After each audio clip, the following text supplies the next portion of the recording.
Translator. Translator. Translator. Where's Jyoti? Translator. Jyoti. Sir, Jyoti is not there.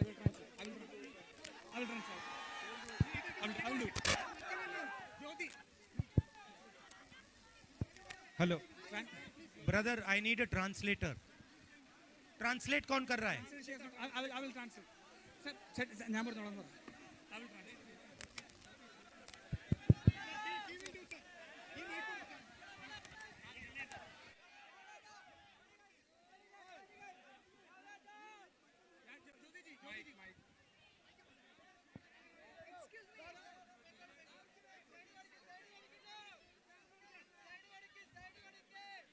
मोटा लाओ यार, मोटा तौलिया लाओ.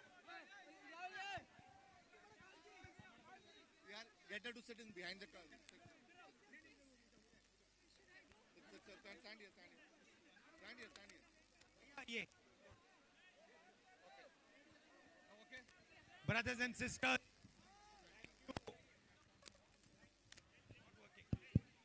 thank you for coming out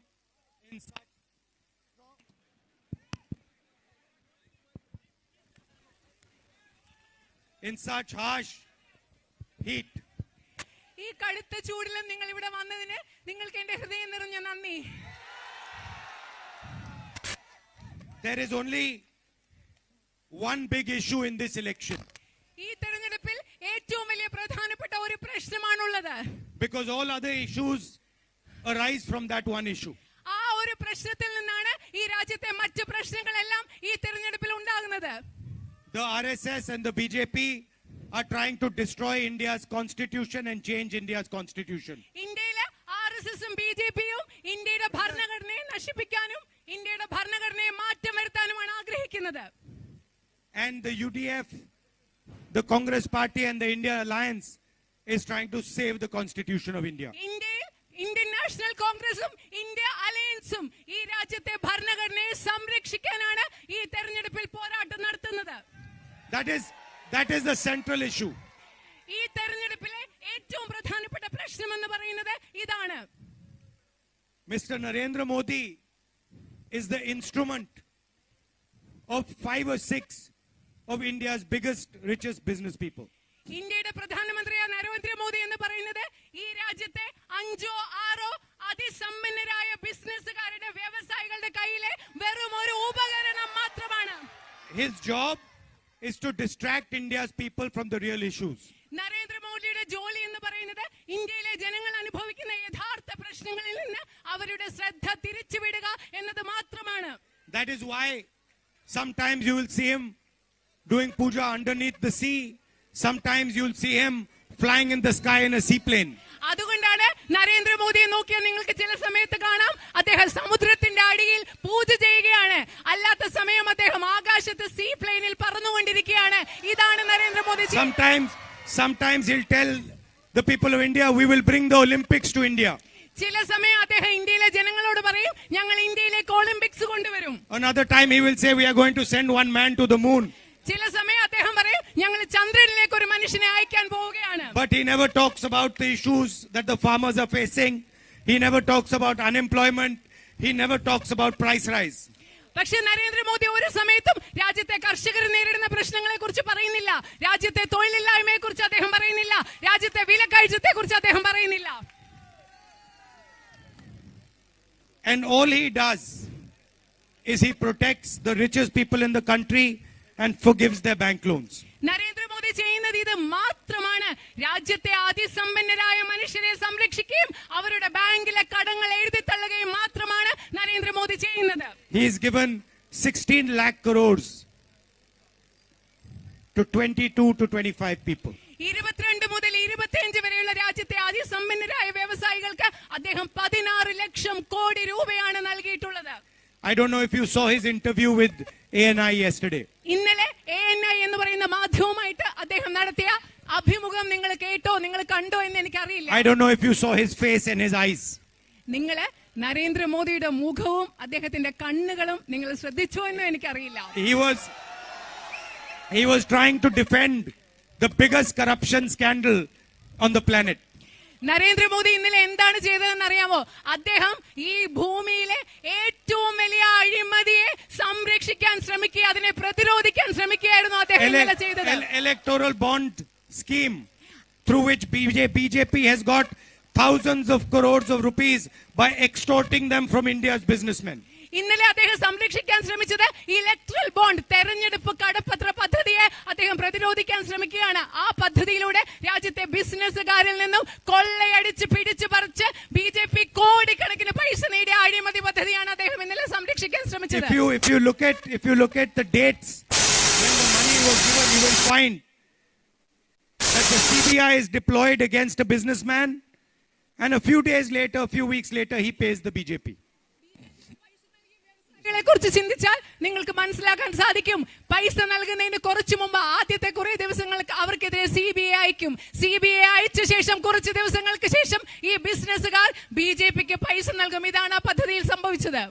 Another businessman given a road contract of thousands of crores, and immediately after getting the road contract, he pays the BJP in electoral bonds. മറ്റൊരു വ്യവസായിക്ക് ആയിരക്കണക്കിന് കോടി രൂപ വിലയുള്ള കരാർ, ഒരു റോഡ് കോൺട്രാക്ട് കരാർ അനുമതി നൽകി. അത് കിട്ടിയതിനു ശേഷം ഏതാനും ദിവസങ്ങൾക്ക് ശേഷം BJPക്ക് കോടിക്കണക്കിന് പൈസയാണ് ഇലക്ട്രൽ ബോണ്ടിലൂടെ ആ വ്യവസായി നൽകിയത്. You know, sometimes in small towns, in the streets, there are people who extort money.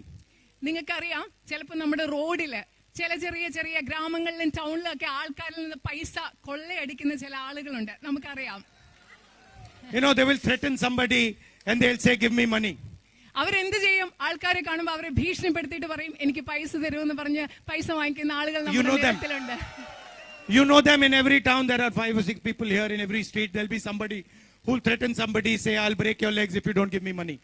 ഇവിടെ നിങ്ങൾക്കറിയാം, നമ്മുടെ എല്ലാ വില്ലേജുകളും നമ്മുടെ ഗ്രാമത്തിലും റോഡിലും ഒക്കെ ഇങ്ങനെ കുറച്ചു പേരുണ്ടായിരിക്കും, എനിക്ക് പൈസ തന്നില്ലെങ്കിൽ ഞാൻ കാലടിച്ച് പൊട്ടിക്കും, മുട്ടടിച്ച് പൊട്ടിക്കും എന്ന് പറഞ്ഞ് ഭീഷണി. In the street it's called extortion. അതിനെയാണ് നമ്മൾ പറയുന്നത് എക്സ്റ്റോർഷൻ, അതായത് പൈസ പിടിച്ചു പറിക്കുക, കൊള്ളയടിക്കുക എന്ന് നമ്മൾ പറയും. How do you say extortion? Extortion? No, in Malayali, how do you say it? കൊള്ളയടിക്കൽ, കൊള്ളയടിക്കൽ, Huh? കൊള്ളയടിക്കൽ, കൊള്ളയടിക്കൽ. In Malayalam you say കൊള്ളയടിക്കൽ. Modi calls it electoral bonds. മലയാളത്തില് നമ്മൾ കൊള്ളയടിക്കൽ എന്ന് പറയുന്ന കാര്യത്തിനെയാണ് നരേന്ദ്രമോദി ഇലക്ട്രൽ ബോണ്ട് എന്ന് പറയുന്നത്. What the common thief is doing on the street, the Prime Minister is doing at an international level. നിങ്ങൾക്കറിയാവോ, നമ്മുടെ നാട്ടിലെ ഈ റോഡില് സാധാരണ ഒരു മോഷ്ടാവ് നമ്മുടെ നിരത്തുകളിൽ ചെയ്തുകൊണ്ടിരിക്കുന്ന കാര്യമാണ് ഇന്ത്യൻ പ്രധാനമന്ത്രി അന്താരാഷ്ട്ര തലത്തിൽ നിന്ന് ചെയ്തുകൊണ്ടിരിക്കുന്നത്. I'll give you a few examples. ഞാൻ നിങ്ങൾക്ക് കുറച്ച് ഉദാഹരണങ്ങൾ പറഞ്ഞു മനസ്സിലാക്കി തരാം. Most famous airport in India is Mumbai airport. ഇന്ത്യയിലെ ഏറ്റവും പ്രധാനപ്പെട്ട പ്രസിദ്ധമായ എയർപോർട്ട് വിമാനത്താവളം എന്ന് പറയുന്നത് Mumbai വിമാനത്താവളമാണ്. The owner of the Mumbai airport got a CBI inquiry. Suddenly he got a CBI inquiry. Mumbai എയർപോർട്ടിന്റെ വിമാനത്താവളത്തിന്റെ ഉടമസ്ഥന് പെട്ടെന്നൊരു CBI അന്വേഷണം വന്നു. After a few days of the CBI inquiry, they obviously interrogated him, threatened him a little bit. കുറച്ച് ശേഷം CBI അന്വേഷണം വന്ന് കുറച്ച് സമയത്തിന് ശേഷം അവർ കുറെ അദ്ദേഹത്തെ ചോദ്യം ചോദിച്ചു, അദ്ദേഹത്തെ കുറച്ച് ഭയപ്പെടുത്തി. Within a month or two, he had sold the Mumbai airport to Adani. നിങ്ങൾക്കറിയാവോ, ഈ CBI അന്വേഷണത്തിനും ചോദ്യം ചെയ്യലിനും ഭയപ്പെടുത്തലിനും ഒക്കെ ഏതാനും ദിവസങ്ങൾക്ക് മാസങ്ങൾക്ക് ശേഷം അദ്ദേഹം ആ എയർപോർട്ട് അദാനിക്ക് കൊടുത്തു. Mumbai airport. This is how Adani got Mumbai airport. നിങ്ങൾക്കറിയാവോ, ഇങ്ങനെയാണ് അദാനിക്ക് മുംബൈ വിമാനത്താവളം കിട്ടിയത്. വിമാനത്താവളം അദാനിയുടെ സ്വന്തമായത് ഇങ്ങനെയാണ്. So, you know, on the street sometimes somebody will go and threaten somebody and say, you know, I'll break your legs if you don't give me money. നേരത്തെ പറഞ്ഞ പോലെ നമുക്കറിയാം, നമ്മുടെ നിരത്തുകളിൽ ഒരാള് 5-6 പേര് ഒരാളെ ചെന്ന് പറയാം, എനിക്ക് പൈസ തന്നെങ്കിൽ ഞാൻ മുട്ട് തല്ലി ഓടിക്കും എന്ന് പറയുന്ന ആളുകളുണ്ട്. At the electoral bond level, the threatening is much more sophisticated. നിങ്ങൾക്കറിയാവോ, ഈ ഭീഷണിപ്പെടുത്തൽ വളരെ പരിഷ്കരിച്ചിട്ടാണ് ഈ ഭീഷണിപ്പെടുത്തൽ ഇലക്ട്രൽ ബോണ്ടിന്റെ കാര്യം വരുമ്പോൾ നമ്മുടെ പ്രധാനമന്ത്രിയും അവരും ചെയ്തുകൊണ്ടിരിക്കുന്നത്. ED people will come, CBI people will come, income tax people will come. Then they'll threaten the businessman, they'll interrogate him, and then at the end of the interrogation they will say, look, why don't you just give this to Adani? നമ്മളിപ്പോ നിരത്തിലെ ആളുകൾ എങ്ങനെയാ പേടിപ്പിക്കുന്നത്? നിങ്ങളുടെ കാല് തല്ലി ഒടിക്കുമെന്നാണ് പേടിപ്പിക്കുന്നത്. പക്ഷെ എങ്ങനെയാണ് electoral bond വരുമ്പോൾ ഇവർ പേടിപ്പിക്കുന്നത്? നിങ്ങളുടെ അടുത്ത് CBI വരും, ഇലക്ട്രൽ എൻഫോഴ്സ്മെന്റ് ഡയറക്ടറേറ്റ് വരും, അതുപോലെ എൻക്വയറി വരും, ഇൻകം ടാക്സ് വരും. എന്ത് ചെയ്യാം? ഇതിനെ ഒന്നും പേടിക്കേണ്ട ആവശ്യമില്ല. ഇതിന് പകരം ഇതെല്ലാം അങ്ങ് അദാനിക്ക് കൊടുത്തേക്കാം. See, ഇതാണ് the big businessman, he's not like us. He requires a big house, fancy car. He cannot be uncomfortable for even 5 minutes. ഈ വലിയ വ്യവസായികൾ എന്ന് പറയുമ്പോൾ അവർ നമ്മളെ പോലെയല്ല. അവർക്ക് വലിയ വീട് വേണം, ആഡംബര കാറുകൾ വേണം. ഒരു 5 മിനിറ്റ് പോലും അസ്വസ്ഥമായിട്ട് ജീവിക്കാനോ ഇരിക്കാനോ ഒന്നും അവരെ കൊണ്ട് പറ്റില്ല. So moment little pressure comes on him, he gives everything and runs away. അതെന്താ പറ്റുന്നത്? ഈ വ്യവസായികൾക്ക് ഒരു ചെറിയ സമ്മർദ്ദം വരുമ്പോ എന്ത് ചെയ്യും? പേടിച്ചുള്ളതെല്ലാം കൊടുത്തിട്ട് അവർ രക്ഷപ്പെടാൻ നോക്കും. So that is how the electoral bond scheme is the biggest extortion scheme in the world.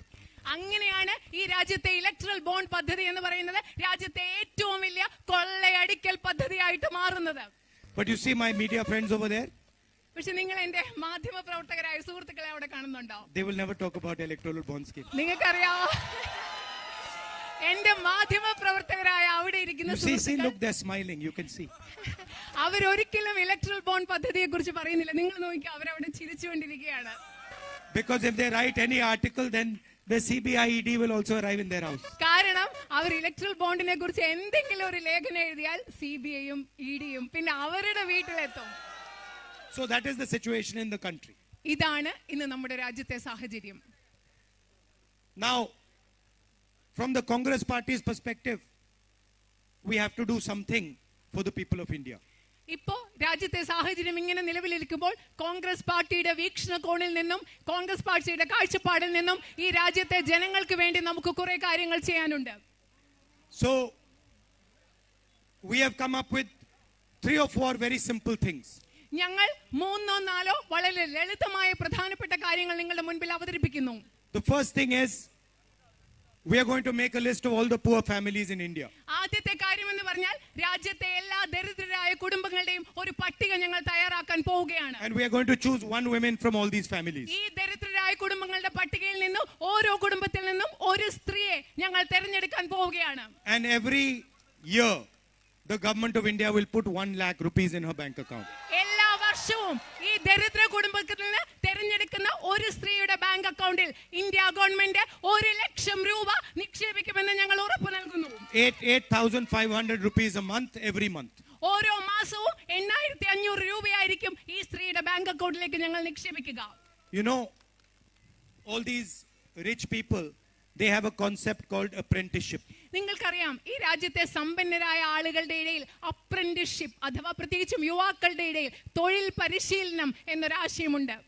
Their children, before they go into a job, they get an apprenticeship which is paid, where they get training, they get money, and they get understanding of a job. പ്രധാനപ്പെട്ട സമ്പന്നരായ ആളുകളുടെ മക്കൾ അവർക്ക് ജോലി കിട്ടുന്നതിന് മുമ്പ് അവർ തൊഴിൽ പരിശീലനത്തിന് പോകുമ്പോൾ അവർക്ക് പരിശീലനം ലഭിക്കുന്നു, അവർക്ക് അവിടെ ശമ്പളം ലഭിക്കുന്നു, അതേ തുടർന്ന് അവർക്ക് ജോലിയും ലഭിക്കുന്നു.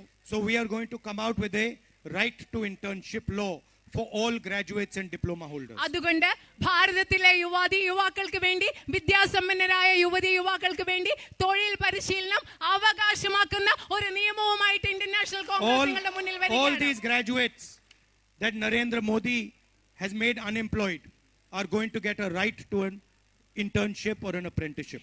ഇന്ത്യയിലെ നരേന്ദ്രമോദി തൊഴിലില്ലാത്തവരാക്കി മാറ്റിയ ഇന്ത്യയിലെ ബിരുദധാരികളായ വിദ്യാർത്ഥി യുവജനങ്ങൾക്ക് ഞങ്ങൾ തൊഴിൽ പരിശീലനം ഉറപ്പു നൽകാൻ പോവുകയാണ്. That means they will get guaranteed work in the private sector, in the public sector, in PSU units. അവർക്ക് സ്വകാര്യ മേഖലയിലും ഗവൺമെന്റ് മേഖലയിലും സ്വകാര്യ സ്ഥാപനങ്ങളിലും പൊതുമേഖലാ സ്ഥാപനങ്ങൾക്കും അവർക്ക് തൊഴിൽ പരിശീലനത്തിന് നിയമപരമായ ഉറപ്പുള്ള അവകാശം ലഭിക്കും. They will get training for 1 year in their chosen field. അവർ തിരഞ്ഞെടുക്കുന്ന മേഖലയിൽ അവർക്ക് 1 വർഷത്തേക്ക് പരിശീലനം ലഭിക്കും.